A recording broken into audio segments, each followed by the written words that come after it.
अभी मैं बिहार का बरदान कोसी नदी का जो बैराज हिंदुस्तान और नेपाल के बीच में बना है वहाँ पे हूँ। और ये कोसी नदी बरदान कब बिहार का अभिशाप बन गया पता ही नहीं चला। भगवान ने एक प्यारा सा नदी बिहार के लिए बनाया था जो बिहार के कहानी को जो है बदल देता, लेकिन नेताओं की कहीं नहीं तो कहीं भ्रष्टाचार और लापरवाही ने बिहार के लिए इस कोसी नदी को अभिशाप के रूप में बना दिया। ये कोसी नदी जो अपने अंदर मिट्टी लेके आती है उससे जो है दोनों साइड उपजाऊ जमीन होता है, जिससे फसल जो है वो किसान आसानी से उगा पाते हैं। और बारिश के दिनों में इसके पानी को कंट्रोल बिहार सरकार ने नहीं किया, इस वजह से ये अभिशाप बन गया और कोसी के दोनों क्षेत्र में लोगों को जबरदस्त समस्या होता है।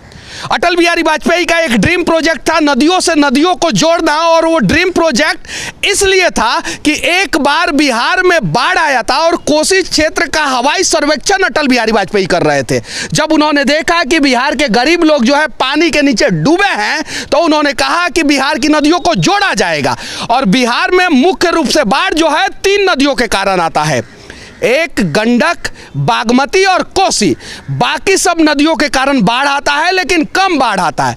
अगर गंडक, बागमती और कोसी के पानी को दूसरे साइड में यानी दक्षिण बिहार में डाइवर्ट कर दिया जाए बरसात के दिनों में, तो शायद जो है बिहार का जो ये अभिशाप जनरल नॉलेज के किताब में कहा जाता है कोसी नदी को, वो बिहार का वरदान हो जाएगा।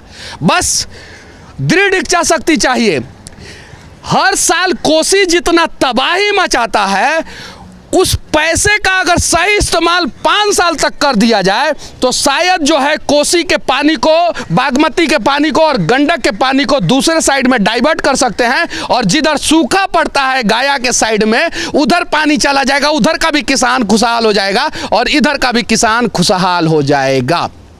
बिहार में बाढ़ से निपटने के लिए 2000 साल पुराना टेक्नोलॉजी का इस्तेमाल किया जाता है। नदी के दोनों साइड बांध बनाने का प्रयास किया जाता है। वो भी बांध जो है भ्रष्टाचार का भेंट चढ़ जाता है और बाढ़ आने से पहले ही बांध टूट जाता है।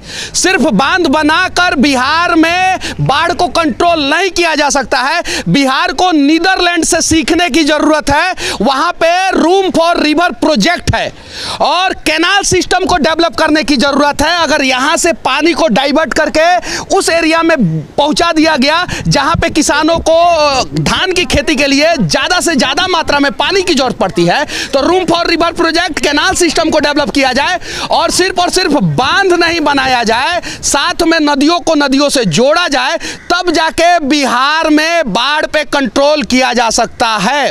वरना बिहार में बांध बना के कभी कंट्रोल नहीं किया जा सकता है। हालांकि कोसी, बागमती, गंडक नदी जो है और बाढ़ जो है बिहार का, वो आपदा में अवसर देके जाता है। हर एक नेताओं को चिवड़ा मीठा बांटा जाता है, हेलीकॉप्टर से ऊपर से फेंका जाता है। जब 2000 फीट की ऊंचाई से ऊपर से हेलीकॉप्टर से चिवड़ा मीठा फेंका जाएगा तो वो चिवड़ा मीठा किसके सर पे गिरेगा? नदी में गिरेगा, पानी में गिरेगा कि खेत में गिरेगा कि गाछ के ऊपर गिरेगा, कोई गारंटी नहीं है। लेकिन ये काम हमेशा होता है। हालांकि बाढ़ के समय में एक नेताजी हेलीकॉप्टर में बैठ जाते हैं, बगल में एगो कैमरामैन रहता है और नेताजी ऐसे खिड़कियां से बाहर देखते हैं और कैमरामैन इस साइड से फोटो खींचता है। अगले दिन पेपर में आता है कि नेताजी बड़ी ईमानदारी से बाढ़ का सर्वेक्षण कर रहे हैं और बिहार में बाढ़ से लोगों को बचाने का प्रयास कर रहे हैं। उनके हेलीकॉप्टर के नीचे आदमी डूबता रहेगा, फिर भी नेताजी जो है बाढ़ से नहीं बचा सकते हैं। अगर ईमानदारी पूर्वक बिहार का नेता बाढ़ से बचाना शुरू कर दे बिहार के लोगों को, तो मैं दावे के साथ कह सकता हूं कि दुनिया का, सिर्फ इंडिया का नहीं, दुनिया का सबसे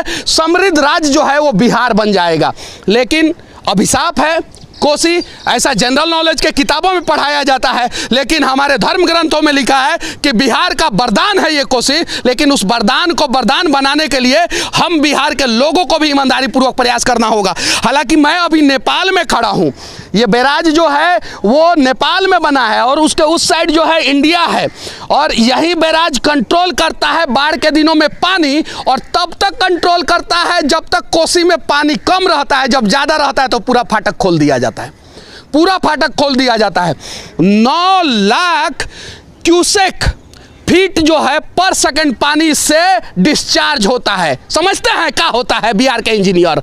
9 लाख क्यूसेक फीट पर सेकंड पानी इससे डिस्चार्ज होता है और 1 लाख क्यूसेक फीट पे ये जो है ये डैम टूट जाता है, इसका बांध टूट जाता है। ये कोसी बैराज का 2008 में यही हुआ था। क्यों हुआ था ऐसा? 9 गुना ज़्यादा कैपेसिटी और 9 गुना कम पानी के बावजूद भी जो है बांध टूट जाता है। कहीं नहीं तो कहीं भ्रष्टाचार रूपी दीमक लग जाता है इस बैराज में।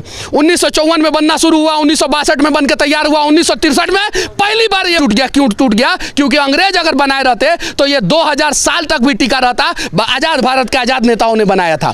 उसके बाद से आज़ाद भारत के, आज़ाद बिहार के इंजीनियरों ने आज़ादी पूर्वक जो है इसका मेंटेनेंस किया और मेंटेनेंस किया, इसीलिए 2008 में फिर से टूट गया। जबकि हमारे पास सब कुछ है, गूगल है, हाईटेक टेक्नोलॉजी है, हाईटेक प्रधानमंत्री हैं, हाईटेक मुख्यमंत्री हैं, हाईटेक मोबाइल है हम लोगों के पास। पहले ही पता रहता है कि कब कितना बारिश होने वाला है, लगभग उतना ही बारिश होता है, कभी कभी थोड़ा ऊपर नीचे हो जाता है। तो पहले से प्रोटेक्शन क्यों नहीं लिया जाता है? बाढ़ के पहले से बचाने का प्रयास क्यों नहीं किया जाता है? जब बाढ़ आता है तब जो है बाढ़ के पानी में जो है वो बोरा क्यों डाला जाता है? और सिर्फ बांध बना के बिहार को बाढ़ से नहीं बचा सकते हैं, समझना कीजिए। और ये मेरा रिपोर्ट नहीं है, CWC का रिपोर्ट है, आप उठा के देख लीजिए। केंद्र सरकार का रिपोर्ट है, उठा के देख लीजिए। इसके लिए कहीं नहीं तो कहीं जो है बांध, डैम, इस प्रकार का पनबिजली केंद्र जो है, बैराज जो है, उसके अलावा जो है पानी को डाइवर्ट करने का तरीका जो है, नदियों से नदियों को जोड़ने का तरीका जो है हमें आना चाहिए। और हाँ, जहाँ पे 100% हर साल बाढ़ आता है वहाँ पे शेल्टर होम बनाना होगा। वो शेल्टर होम बनाना होगा जो बाढ़ के दिनों में डूबे नहीं। यहाँ पे तो पानी में बना देता है ऐसा शेल्टर होम, जैसे बाढ़ आता है अभी बाद में डूबता है, और यहाँ का इंजीनियरवा का बनाया हुआ शेल्टर होम पहले डूब जाता है। ये है कहानी बिहार का। तो विनती है बिहार के नेताओं से, हाँ, हालांकि केंद्र में किसी की भी सरकार हो, चाहे वो मनमोहन सिंह की हो या नरेंद्र दामोदर दास मोदी की हो या किसी की भी पुरानी किसी की भी सरकार हो, सिर्फ और सिर्फ अटल बिहारी वाजपेयी जो है बिहार के लिए सोचे थे। उसके अलावा देश का किसी भी पार्टी का कोई भी नेता जो है ना, जब केंद्र में रहा है वो बिहार के लिए नहीं सोचा है। क्यों? क्योंकि बिहार का मजदूर जो है जब बाढ़ में डूबेगा तब ना दूसरे राज्य में जाके सस्ते दरों पे मजदूरी करेगा। यह है कहानी और ऐसा नहीं होना चाहिए। कम से कम बिहार में बाढ़ जो आता है उस पर कंट्रोल करने का प्रयास किया जाए। और मैं दावे के साथ कहता हूं कि 100% आप कंट्रोल नहीं कर सकते हैं, लेकिन 75% कंट्रोल कर सकते हैं। आप दुनिया के किसी भी इंजीनियर को बुला के पूछिए कि 75% बाढ़ पे लगाम लगाया जा सकता है कि नहीं बिहार में। और अगर 75% सिर्फ बाढ़ पे लगाम लगा लिया जाए बिहार में, तो ये कोसी जो इतिहास के किताबों में, जनरल नॉलेज के किताबों में बताया जाता है कि अभिशाप है, वहीं ये कोसी जो है ना बिहार के लिए वरदान साबित हो जाएगा।